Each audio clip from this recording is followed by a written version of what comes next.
할렐루야, 좋은 아침입니다. 매일 말씀 묵상에 함께하신 모든 분들을 주 예수 그리스도의 이름으로 환영합니다. 오늘도 말씀으로 하루를 시작하는 여러분, 여러분의 가정, 자녀, 그리고 일터 가운데 하나님의 각별한 은혜와 평강이 충만하게 임하시기를 간절히 기원합니다. 6월 20일 금요일 말씀 묵상 시작하겠습니다. 오늘 우리에게 주시는 하나님의 말씀은 신약 빌립보서 1장입니다. 제가 빌립보서 1장 8절부터 11절까지의 말씀을 봉독하겠습니다. 하나님 말씀입니다. 내가 예수 그리스도의 심장으로 너희 무리를 얼마나 사모하는지 하나님이 내 증인이시라.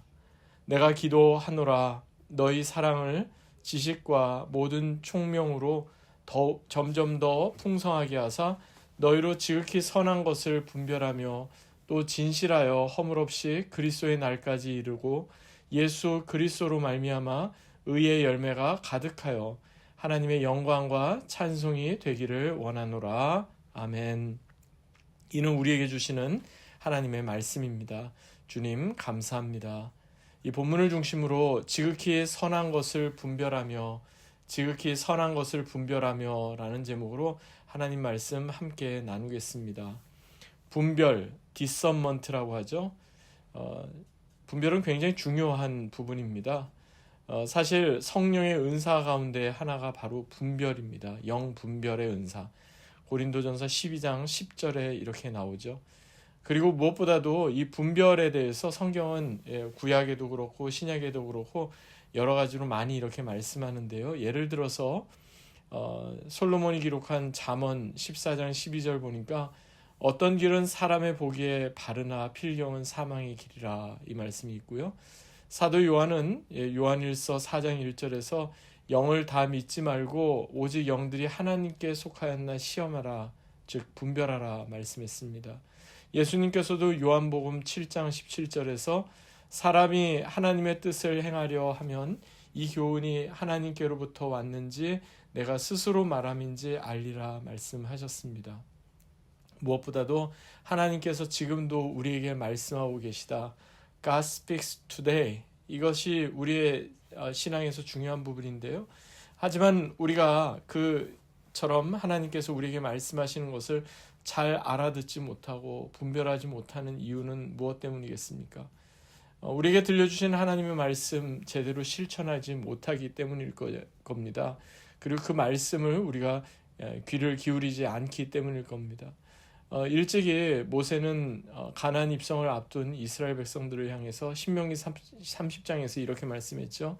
오직 그 말씀이 너희에게 심히 가까워서 너희 입에 있으며 너희 마음에 있은즉 너희가 이를 행할 수 있느니라. 하나님의 말씀은 우리 가운데 심히 가까이 있다고 합니다. 그리고 그 말씀이 우리의 입에 우리의 마음에 있게 되면 우린 그 말씀대로 살아갈 수 있다. 이것을 모세는 미리 우리에게 경고해 주었습니다.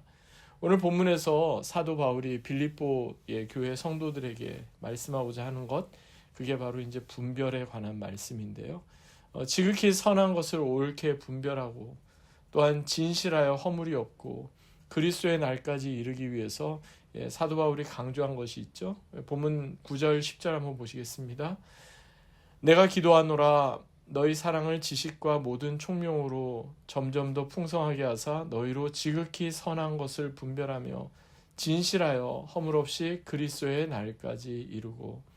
여기에서 중요한 세 가지가 있죠. 첫 번째는 지식이고요. 두 번째는 통찰력이고 그리고 마지막 세 번째는 사랑이다. 이렇게 말씀하고 있습니다. 그럼 그 각각의 내용을 하나씩 살펴보겠습니다.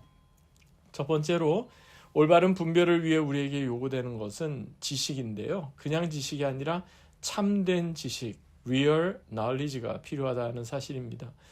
지식으로 번역된 이 헬라어 단어를 살펴보니까 단순한 정보나 어떤 우리의 그런 인포메이션을 이야기하는 게 아니더라고요. 그래서 제가 이것을 참된 지식이다 이렇게 표현을 한 건데요. 단지 정보를 더 많이 획득하고 이를 분석하기 위해서 우리가 머리가 더 커지고 지식의 그 내용을 더 많이 알기 위해서 그러면 분별이 된다. 성경은 그렇게 말씀하고 있지 않습니다. 바른 분별, 바른 지식이 우리 가운데 요구되는데 그 지식이 어디서부터 비롯되는가? 그 유명한 잠언 1장 7절에 보니까요. 여호와를 경외하는 것이 지식의 근본이언을 이렇게 말씀했습니다. 여기서 경외라고 하면요, 공경한다는 뜻과 두려워한다는 뜻이 함께 담겨 있는 거죠. 그래서 히브리어에도요, 이것을 야레 또는 이르아 이렇게 표현했는데, 한마디로 말해서 여기에서 말씀하는 경외함은 한마디로 두려움입니다. 그런데 이 두려움은 어떤 형벌이나 심판에 대한 두려움이기보다는요, 너무나 크고 위대하신 하나님 앞에서 자연스럽게 우리가 갖게 되는 두려움, 즉 경외심을 뜻합니다. 그래서 어느 신학자는 이렇게 이야기했습니다. 우리 삶에서 경외의 심을 상실하게 되면 우리의 삶은 곧바로 시장터가 되어버립니다 라고 말입니다. 즉 우리의 모든 판단과 분별의 기준이 단지 시장터에서 어떤 이익과 손해에 따라서만 모든 것이 결정된다는 그런 의미일 겁니다.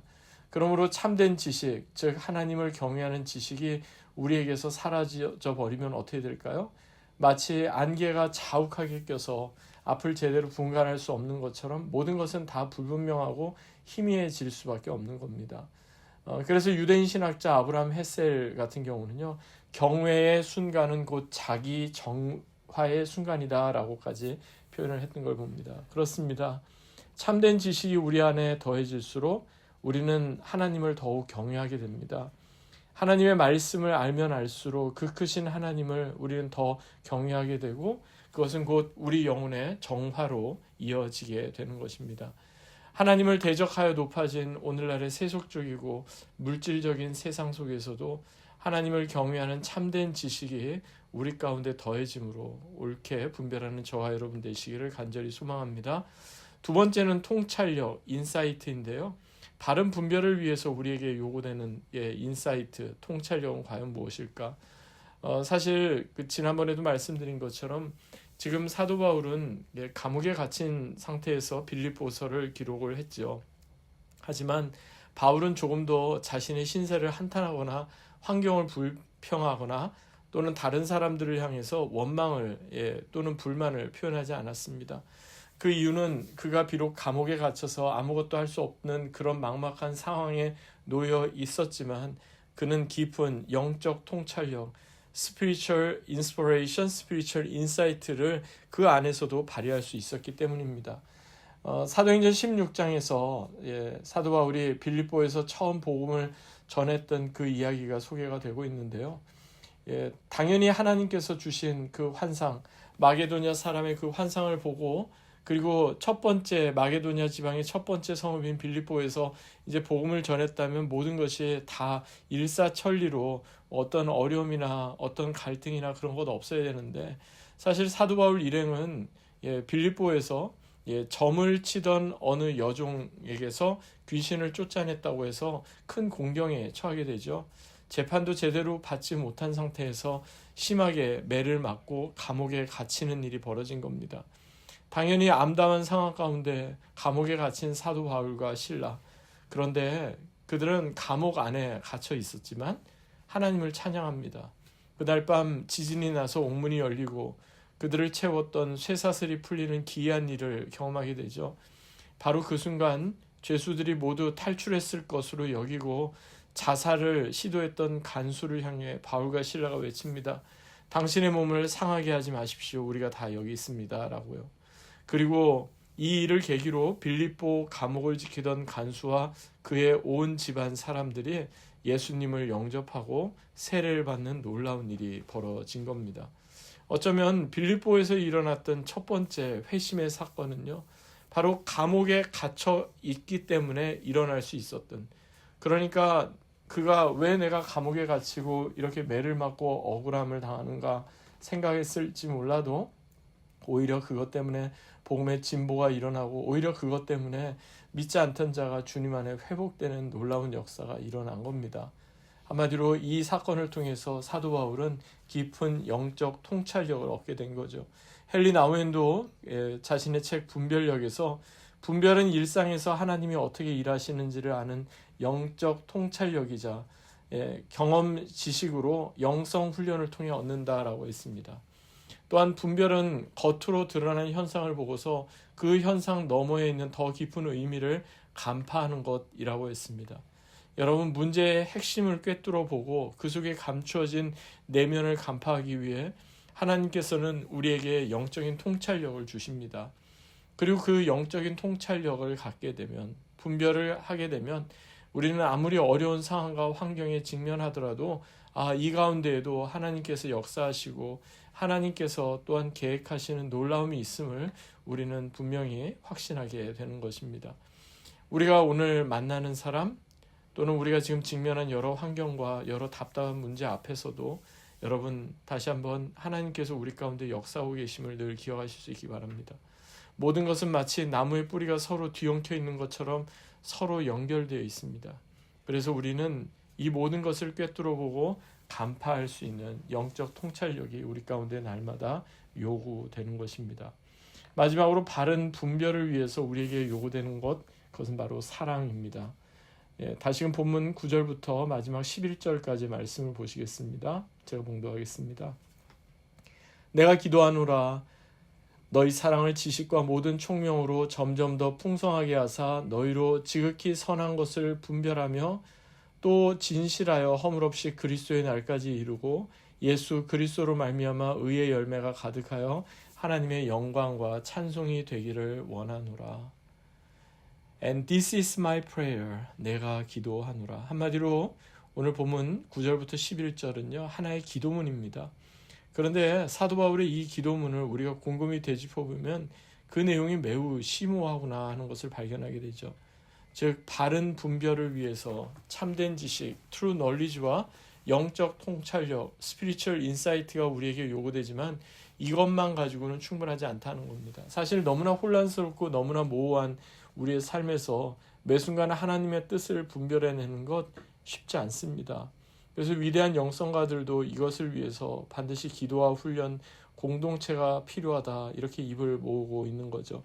하지만 여기에 반드시 두 가지 중요한 원칙이 있는데요. 즉, 우리가 결정하고 행동하는 것이 과연 하나님의 사랑에서부터 비롯된 것인가, 그리고 우리가 결정하고 행동하는 것을 통해 이웃과 주변 공동체에게 유익을 주는가 하는 원칙입니다. 사랑하는 여러분, 아무리 그럴듯한 이유를 둘러대고 아무리 대단한 비전을 제시하는 것 같아도 이것을 통해 하나님의 사랑이 더해지기보다는 오히려 미움과 갈등과 분열만 가중시키게 된다면 그것은요, 바른 판단, 결정, 그리고 분별이라고 할 수 없을 겁니다. 그래서 사도 바울은 오늘 본문에서 지식과 통찰력으로 충분하지 않다. 그 위에 반드시 사랑이 풍성하게 더해져야 한다. 이렇게 권면한 것입니다. 그래야만 우리는 지극히 선한 것을 옳게 분별하고 하나님 앞에서 허물이 없다고 인정받게 되며 또한 의의 열매가 가득하여 궁극적으로는 하나님의 영광과 찬송이 있게 되는 겁니다. 어느 설교자가 이것을 가리켜서요, 이렇게 표현했습니다. discerning love, 분별하는 사랑이라고 말입니다. 즉, 좋은 게 좋은 것이 아니고 옳은 게 왜 좋은 것이며 또한 사랑하는 게 좋은 것이다 하는 것을 분명히 말씀한 거라고 생각해 볼 수가 있겠습니다. 사랑하는 여러분, 매일매일의 우리의 삶 가운데 때로는 우리가 참 무엇이 옳고 그른 것인지 분별하기 어려운 그런 혼잡함과 또 어려움 가운데 놓일 때가 있지만, 그럼에도 불구하고 하나님께서 우리에게 원하시는 대로 참된 지식과 영적 통찰력과 또한 올바른 사랑으로부터 더해지는 바른 분별력이 저와 여러분 가운데 날마다 더해지기 원합니다. 그래서 혼란스러운 세상 가운데서도 지극히 선한 것을 옳게 분별하며 하나님의 선하심을 드러내며 사는 저와 여러분 되시기를 주 예수 그리스도의 이름으로 간절히 축원합니다. 아멘. 기도하겠습니다. 하나님 아버지, 감사합니다. 이 말씀 우리의 마음에 되새깁니다. 그리고 오늘도 지극히 선한 것을 바로 분별하며 사는 귀하고 복된 하루가 되게 하옵소서. 감사드리며 살아계신 주 예수 그리스도의 이름으로 간절히 기도하옵나이다. 아멘. 오늘도 말씀 가운데 믿음으로 승리하는 귀하고 복된 하루 되시기 바랍니다. 주님의 이름으로 축복합니다.